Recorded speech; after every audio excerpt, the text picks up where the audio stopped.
During the race I'm going to pass through a big range of temperatures. So I start off in Europe in the winter. It's going to be wet and windy and cold, and then I go down to the equator where it can be as much as 40 degrees during the day with huge big downpours in the doldrum.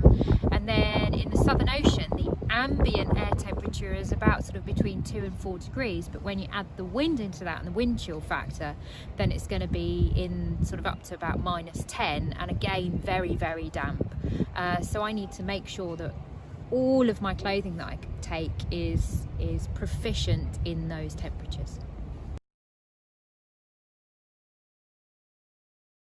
At the moment I'm working out how many sets of clothing to take, and there's a balance because I can't fill the boat up with clothes and I have limited facilities to wash them. So basically I'm going to take about 5 sets of clothes. I'm on my own, so it doesn't matter whether I smell or not. I mean, for hygiene reasons then I will do a small amount of washing, but the difficult thing actually is getting things to dry, because in the Southern Ocean it is so humid that things stay damp all the time. So I tend to just wear 1 set of clothes for about 2 weeks at a time and then just move to the next set.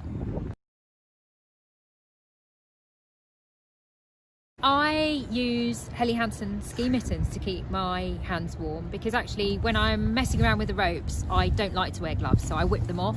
And the thing about ski mittens is they're waterproof, they're warm, they keep my hands warm inside, and I can take them off really quickly.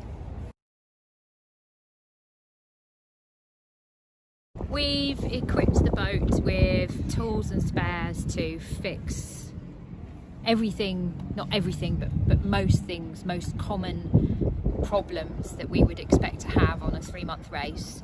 The kinds of things that I would not be able to fix would be something like breaking the mast or breaking the keel, but I've got a spare rudder on board, so I could change a rudder, and most of the other bits and pieces I could handle.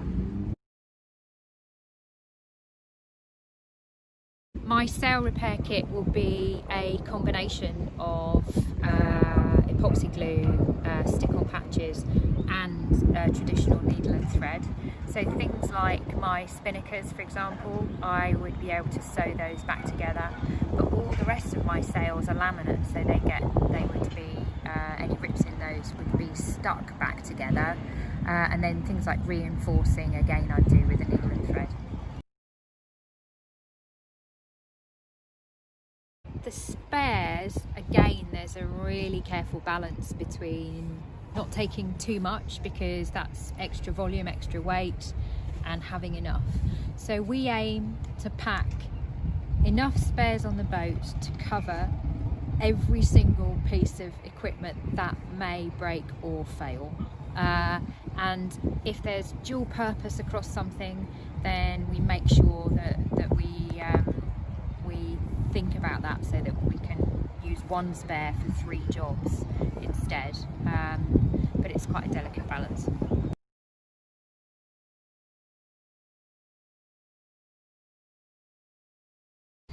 I do carry charts and traditional navigation instruments.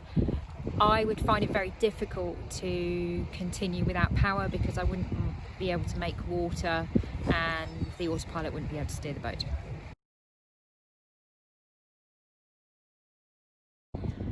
I think they're all equally challenging.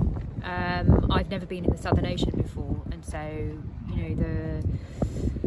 it's a new environment for me. I need to learn about the weather systems. I need to learn how the boat feels down there and how hard I want to push. But I think the whole thing is going to be